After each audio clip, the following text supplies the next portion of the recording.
اعوذ باللہ من الشیطان الرجیم بسم اللہ الرحمن الرحیم۔ ہوا وہ ہے، ہوا وہ، یہ اسم ضمیر غائب کی ہے، واحد، ہوا وہ اللہ کی طرف اشارہ ہے۔ ہوا وہ ہے اللہ جس نے خلقکم، خلقہ پیدا کیا، کم تمہیں، هو الذی خلقکم وہی ہے جس نے تمہیں پیدا کیا، من سے، نفسن جان، واحداتن ایک، من نفسن واحداتن ایک جان سے، وہی اللہ ہے جس نے تمہیں ایک جان سے پیدا کیا۔ وجعل اور اس نے بنایا، منہا اس سے، زوجہا زوجہ جوڑ، ہا اس کا، وجعل منہا زوجہا اور اس نے اس میں سے اس کا جوڑ بنایا، لیسکنا لیسکنا لی تاکہ یسکنا وہ سکون حاصل کرے، الیہا الی یہ الہ ہوتا ہے، ہا ملا کے الیہا پڑھا جاتا ہے، الہ طرف، ہا اس سے، ہا اس، الیہا اس سے، لیسکنا الیہا تاکہ وہ اس سے سکون حاصل کرے۔ فلما پھر جب، تغشاہا تغشا اس نے ڈانپ لیا، ہا اس کو، یعنی اس مرد نے اس عورت کو ڈانپ لیا، حملت وہ حاملہ ہو گئی، حملن حمل سے، خفیفاً ہلکے، حملت حملن خفیفاً تو وہ خفیف بوجھ کے ساتھ حاملہ ہو گئی، فمرت پھر وہ چلتی رہی، بھی اس کے ساتھ، فمرت بھی پھر وہ اس کے ساتھ چلتی پھرتی رہی، فلما پھر جب، اسقلت وہ گراں بار ہوئی،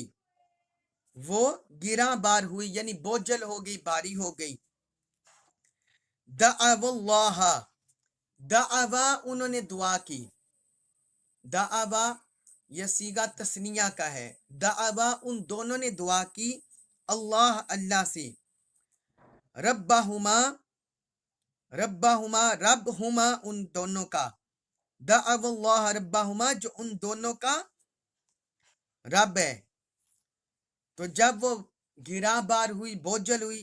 تو ان دونوں نے اپنے رب اللہ سے دعا کی، لئن کہ اگر، آتیتنا آتیتا تو نے عطا کیا، نہ ہمیں، صالحن صالح تندرست بچہ، لئن آتیتنا صالحن اگر تو ہمیں تندرست بچہ عطا فرمائے گا، لنکونن ہم ضرور ہو جائیں گے، من الشاکرین من سے، الشاکرین شکر گزاروں میں سے، لنکونن من الشاکرین تو ہم ضرور شکر گزاروں میں سے ہو جائیں گے۔ اگلی آیت کا بھی مضمون اس کے ساتھ ملتا ہے، اس لیے ہم اس کو بھی ساتھ پڑھیں گے۔ سورۃ الاعراف آیت نمبر 190 اس میں فرمایا، فلما پھر جب، آتاہما آتا اس نے عطا کیا، ہما ان دونوں کو، یہ ہما تثنیہ کی ضمیر ہے، دو کی ضمیر ہے ہما، فلما آتاہما پھر جب اس نے عطا کیا ان دونوں کو، صالحن تندرست بچہ، جعلا انہوں نے بنایا، لہو اس کے لیے یعنی اللہ کے لیے، ان دونوں نے بنایا اس کے لیے، شرکاء شریک، تو ان دونوں نے اس کے ساتھ شریک بنایا، فی ما اس میں، آتا عطا کیا، ہما ان دونوں کو، تو دونوں اس بچے میں جو انہیں عطا فرمایا تھا اس کے لیے شریک بنانے لگے، شریک ٹھہرانے لگے۔ پھر جب اللہ نے انہیں صحیح سالم بیٹا دے دیا، تو انہوں نے اس کی عطا میں اس کے شریک ٹھہرا لیے، جو اللہ نے عطا فرمایا تو اس میں شریک ٹھہرا دیے۔ فتعالی، پس بلند و برتر ہے، پس تعالی بلند و برتر ہے، اللہ اللہ، اما ان سے یشرکون جو شریک ٹھہراتے ہیں، فتعالی اللہ عما یشرکون، تو اللہ ان کے شریک بنانے سے بلند و برتر ہے، جو بھی وہ شریک ٹھہراتے ہیں اللہ اس سے بلند و برتر ہے۔ اب یہ جو آیت مبارکہ ہیں سورۃ الاعراف کی آیت نمبر 199 189، اس میں اللہ رب العزت نے نفس واحدہ کی تخلیق کا ذکر کیا ہے۔ پیچھے سارے مضمون میں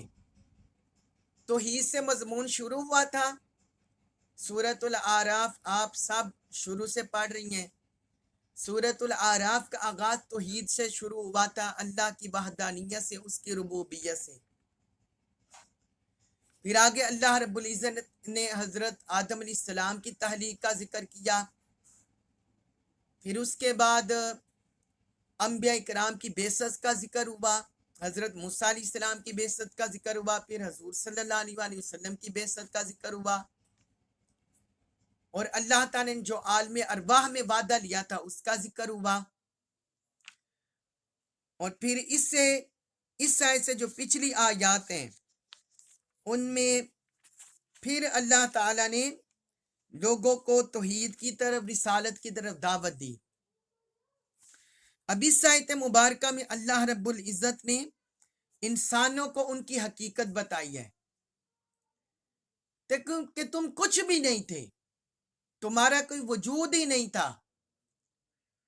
تو اللہ تعالیٰ نے تمہیں پیدا کیا، کس سے؟ ایک جان سے، ایک سنگولر سیل سے، واحد سیل سے اللہ تعالیٰ نے تمہیں تخلیق کیا۔ تو تمہاری حقیقت یہ ہے کہ جب کچھ بھی وجود نہیں تھا تو وہ پیدا کرنے والا خالق ہے اللہ۔ اس لیے اللہ رب العزت نے انہیں، انسانوں کو، ان کی تخلیق کی اصل اس آیت میں یاد دہانی کرائی ہے کہ انہیں پتہ چل جائے کہ جس خالق نے انہیں پیدا کیا ہے وہی عبادت کا مستحق ہے، وہی معبود ہونے کا مستحق ہے۔ تو فرمایا اس نے تمہیں نفس واحدہ سے پیدا کیا۔ آگے فرمایا وَجَعَلَ مِنْهَا زَوْجَهَا لِيَسْكُنَ إِلَيْهَا، اور اس نے اس میں سے اس کا جوڑ بنایا تاکہ وہ اس سے سکون حاصل کرے۔ اب یہاں ایک روایت ملتی ہے، حضرت سامورہ بن جندب رضی اللہ عنہ بیان کرتے ہیں کہ حضور نبی اکرم صلی اللہ علیہ وسلم نے فرمایا جب حوا حاملہ ہو گئی، حضرت حوا حاملہ ہو گئی تو ان کے پاس ابلیس آیا۔ حوا کا کوئی بچہ زندہ نہیں رہتا تھا، تو ابلیس نے آ کر ان سے کہا کہ تم اس کا نام عبد الحارث رکھ دو، عبد الحارث رکھ دو۔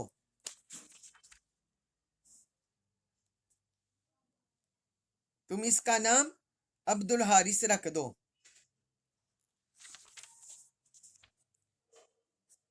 تو انہوں نے اس کا نام عبد الحارث رکھ دیا، پھر وہ بچہ زندہ رہا۔ تو یہ کام شیطان کے وسوسے سے تھا۔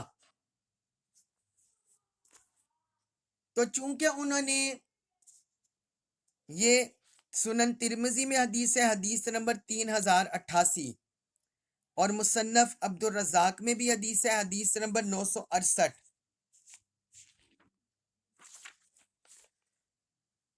اب بعض آئمہ نے اس حدیث کو قبول نہیں کیا، آئمہ کی اکثریت نے۔ انہوں نے کہا ہے کہ حضرت حوا علیہ السلام وہ حضرت آدم علیہ السلام کی بیوی تھی، اور یہاں اللہ تعالیٰ نے دونوں ذاتوں کا ذکر کیا ہے، حوا اور حضرت آدم کے دونوں کا یہاں ذکر ہو رہا ہے۔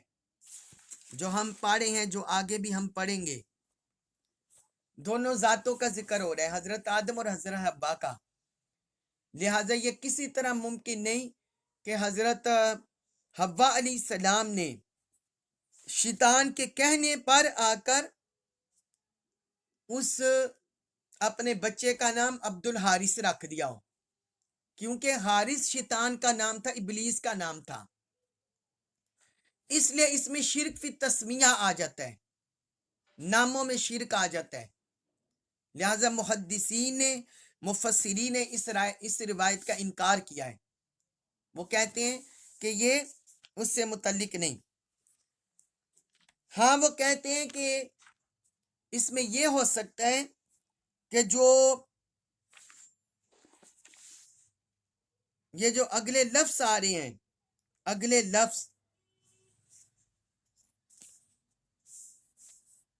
اس میں حمزہ استفہام محذوف ہے، جو اللہ کے ساتھ شرک ٹھہرانا، اس طرح کے الفاظ آگے آ رہے ہیں۔ تو یہاں اس سے مراد کیا ہے، یہ ہم پوری پہلے تفسیر کر لیں اس آیت کی، پھر میں اس کی مراد آپ پر واضح ہو جائے گی۔ تو اللہ رب العزت نے یہاں تک تو یہ بیان فرما دیا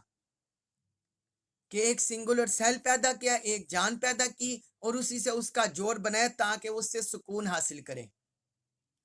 تو اس کا مطلب یہ ہوا کہ جو بیویاں انسان کے لیے بنائی گئی ہیں، زوجات بنائے گئے ہیں، یہ انسان کے اطمینان و سکون کے لیے بنائی گئی ہیں۔ انسان کے جو مرد ہے اس کے جسمانی، بدنی اور دنیاوی راحت و سکون کا باعث ہے، یہ اللہ رب العزت نے بیان فرمایا۔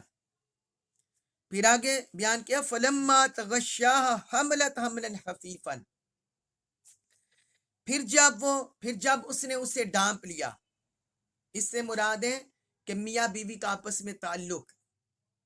پھر جب اس مرد نے اسے ڈانپ لیا، حملت حملا خفیفا، تو وہ ہلکے خفیف بوجھ کے ساتھ حاملہ ہو گئی، پریگننٹ ہو گئی، فمرت بھی، پھر وہ اس کے ساتھ چلتی پھرتی رہی، جو پریگننسی اسے ہوئی وہ اس کے ساتھ چلتی پھرتی رہی۔ فلما اسقلت دعوا اللہ ربہما، پھر جب وہ عورت ہے، بیوی ہے،